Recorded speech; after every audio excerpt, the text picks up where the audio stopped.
what are the two things would you advise, just kind of the do's and don'ts when you think about, from an employer's perspective, right? When you think about an employer trying to welcome the Gen Zs, right? Trying to get Gen Zs on board, some of the things that they could do or don't do.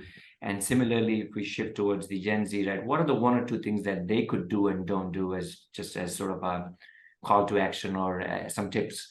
They're going to probably sound like mirror images. So I think don't do is clearly don't be too judgmental. Okay. And this is a challenge because I see and I understand, by the way, 100% I understand.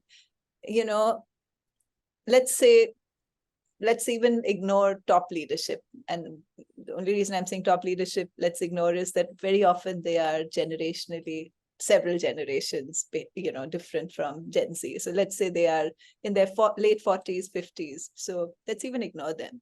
Let's take a look at the generation that actually leads or supervises Gen Z. That's typically someone who, is just maybe what would traditionally be considered half a generation or a quarter of a generation, let's say 5-6 years out of campus, or somewhere between 6 to 10 years is the person who is 5 to 10 years. And of course, in some variation across. They're called zillennials, right? So millennials. yeah. And that's a term I learned from one of my colleagues. My daughter is a zillennial, so and Yeah. she's leading teams for the first time. So it's like that's the generation that is going to be your direct boss.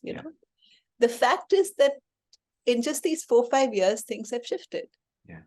And it's easy to get frustrated in these shifts because they don't make sense. They're so different from, I just graduated, like 5 years ago, but it's changed so much.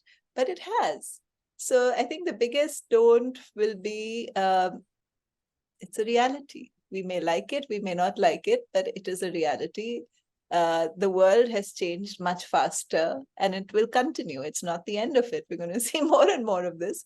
So don't get judgmental to the extent you can avoid that.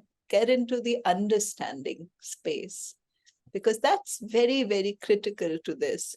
I mean, the number of times you hear off-the-cuff remarks by senior-ish leaders, mid-senior leaders, about their lack of understanding or their lack of, their whole frustration with this new value system and how, and it gets called out in many different ways. Someone will say they're so entitled, they don't want to work, they have no loyalty, blah, blah, blah, blah, blah. They're all very judgmental terms, right? Because it's a different value system. So from your value system, that's how it appears. Totally get it. So first thing, and it's a do and a don't both, is that you just can't be judgmental. You can't afford to be, from a practical perspective, that, listen, that's going to be 70% of your organization. If you don't understand them, how are you going to operate successfully? So there's that very, very practical angle, which a lot of organizations do get. But I think there's also, I would say, more, what's the right word, personal angle to it, that it's not just about, yes, the organization has to be successful, that's your role, but it's also about understanding life at one level, right? The fact that life changes.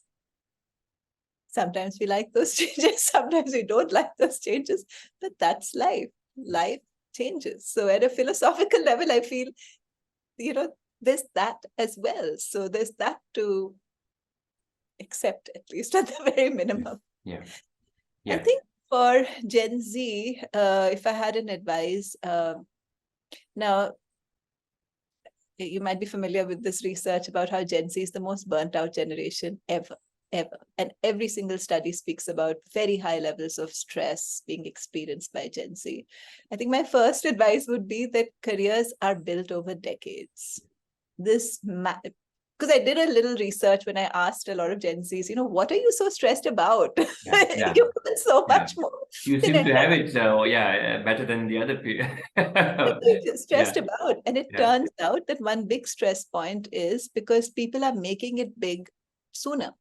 So they see someone who's made it big at 25 and they feel, oh, I'm 23 and this is late for me, So seriously, I mean, seriously, this is part of a small dipstick study that I had done. So they're much higher levels of stress in Gen Z than any other generation. That's the reality. And it comes from this feeling of I'm being left behind. So my biggest advice would be, it takes decades. Careers are built over decades. It's a marathon. It's not a sprint. Take your time, enjoy life. Enjoy the process. It'll reveal itself if you're sensitive enough, if you're inquisitive enough, if you do sort of the work, it'll reveal itself. So lower your own stress levels a little bit. Enjoy life rather than getting burnt out as much as we see the figures sort of indicate. Lovely. The other, sorry, just the last part is, you're going to be masters of your life in a way no other generation has been